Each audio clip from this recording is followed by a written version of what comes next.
கள்ளக்குறிச்சி விஷச்சாராய வழக்கில் முக்கிய குற்றவாளிகள் 11 பேருக்கு 2 நாட்கள் காவல் கொடுத்து சிபிஐடி கஸ்டடியில் எடுத்து விசாரிக்க கள்ளக்குறிச்சி குற்றவியல் நீதிமன்றம் உத்தரவு பிறப்பித்திருக்கிறது. விவரங்களை செய்தியாளர் அரவிந்தன் வழங்க கேட்கலாம். அரவிந்தன் வணக்கம். இது தொடர்பான கூடுதல் விவரங்கள்.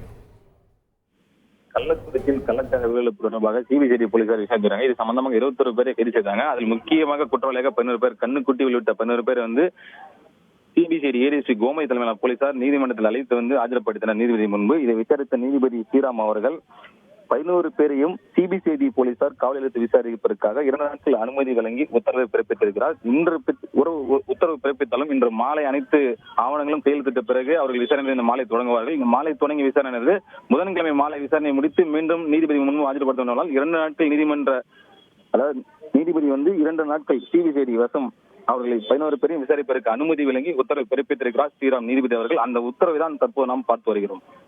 விவரங்களுக்கு நன்றி அரவிந்தன். செய்திகளை உடனுக்குடன் தெரிந்து கொள்ள உடனே சப்ஸ்கிரைப் பண்ணுங்க.